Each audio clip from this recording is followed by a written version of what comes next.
In this video, we're going to talk about how to find unit rates. This is still part of Unit 6, so we're coloring red. All right, a unit rate is a rate with a denominator of 1. So for example, 50 miles per hour is 50 miles driven in 1 hour. So if we were to write that in fraction form, it would be 50 miles in 1 hour. When converting to unit rates, we still can use proportions. The only difference is that the denominator of one equivalent fraction must be 1.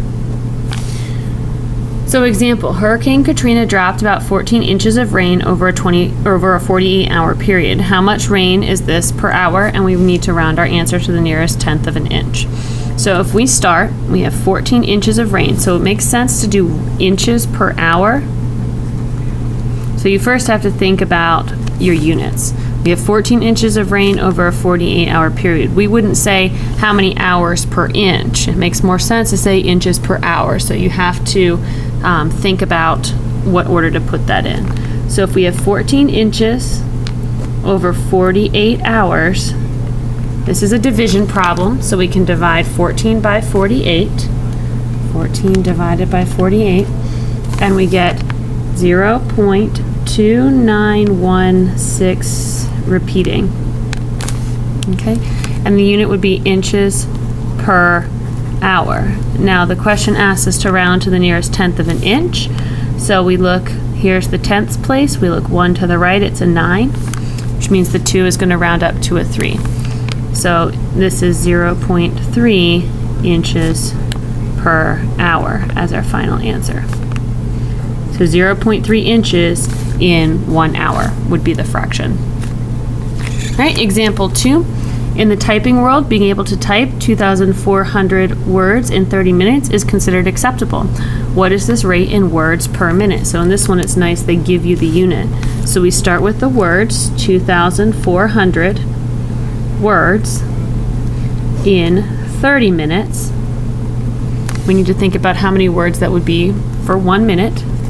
So 2,400 divided by 30 gives us 80 words per minute. So basically these are just division problems. You do the numerator divided by the denominator.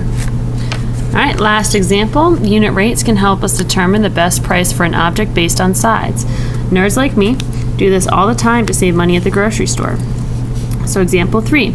Ms. Drexel paid $12.72 for a giant bag, 42 ounces of M&Ms at Costco. She can buy a much smaller bag of M&Ms, 12.6 ounces at Walmart for $2.88. Which is the better buy? So in order to figure out a better buy, you calculate the unit price for each and then compare. So for example, we're going to talk about dollars per ounce. It doesn't make sense to say ounces per dollar. So we're going to do $12.72 for 42 ounces for the big bag. And for the small bag, it's $2.88 for every 12.6 ounces.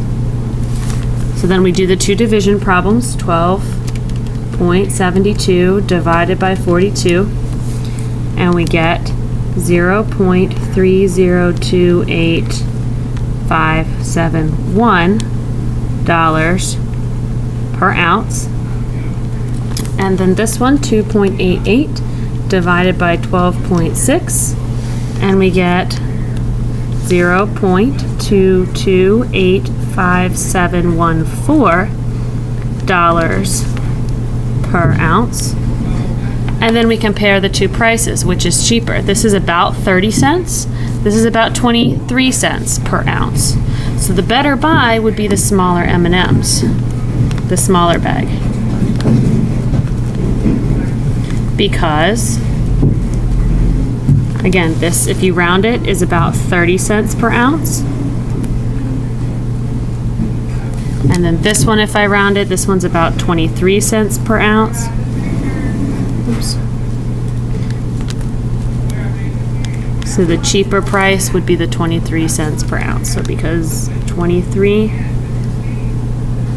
cents per ounce ounce is cheaper